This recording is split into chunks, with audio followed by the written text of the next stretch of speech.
Hello YouTube, it's a Malawi cichlid amateur here. Well, I'm calling myself the amateur because I'm still learning every day about these wonderful, fabulous fish.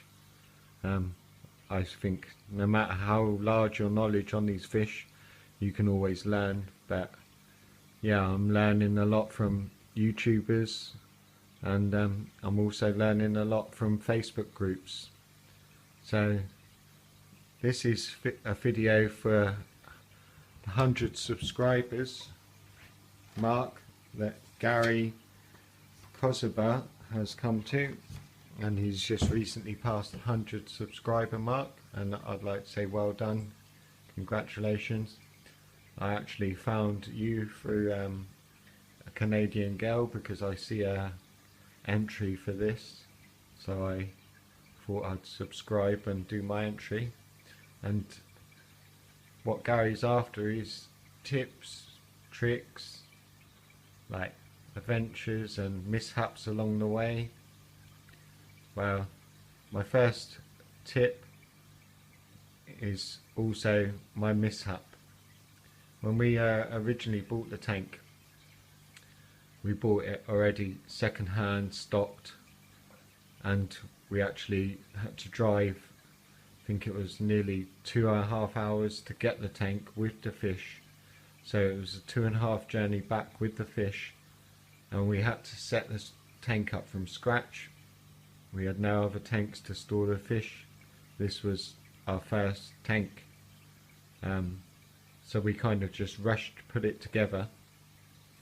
And then a few months down the line, we wanted to actually put the tank the way we wanted, rescape it with the stones. I think we changed the gravel and we did a lot of things, so we did a major change on the tank, which meant we had to empty pretty much all the water out, so all the fish had to come out. And I don't know what it was. We had 3 kids in the house, plus we were kind of rushing to do it that day as well.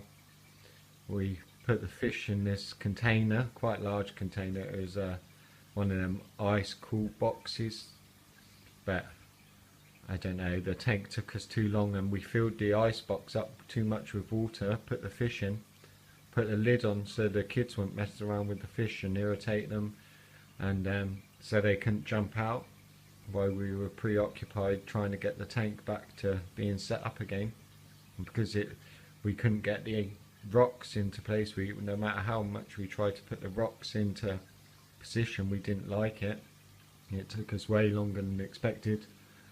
We finally get the tank filled up with water, and then I look at the fish and pretty much nearly lost every single fish in the cooler because my fault of my own.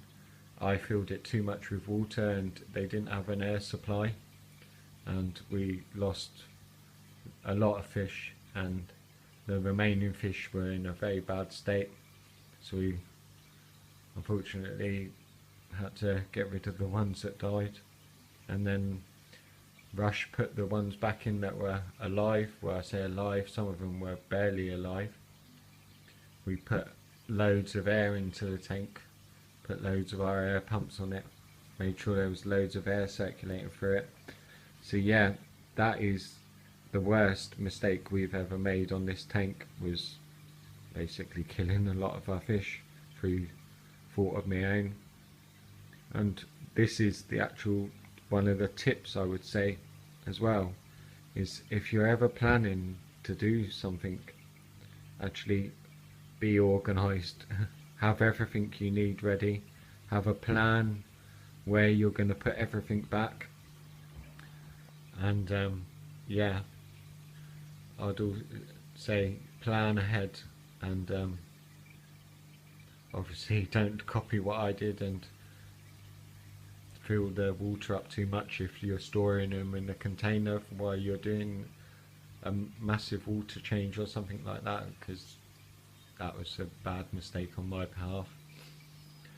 I'd also say another tip I would say is also about organisation. That's like saying have spares, have a spare heater, possibly filter parts, have spare media, just spare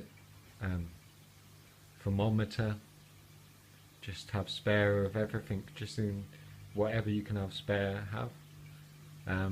Maybe spare rocks for when you change the rocks. If you put them back and you find you don't like it, you have spares, because you never know when you're going to need them or something goes wrong.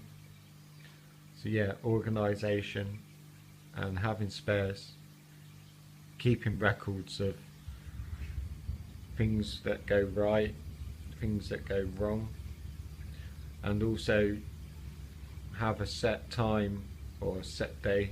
You always are going to do your water change. I don't know how you lot prepare your water, but we sometimes do osmosis water, so it takes nearly a whole day to produce the osmosis water through our osmosis filtration. So yeah, have your water going a day ahead if you're doing something like that. I also sometimes we do the tap water because osmosis water is quite expensive to do. So we do tap water. We leave it 24 hours to dechlorinate it, but then we also put some sort of tap safe product in it as well. So yeah, that's my tips and mistakes. And yeah, once you get a tank, you'll be addictive. So congratulations on Gary Koseba, 100 subscribers. I hope one day I'll be putting on a competition like this for you YouTubers. I'm not even halfway on the subscribers, so yeah, please like, share, comment to my videos, and congratulations.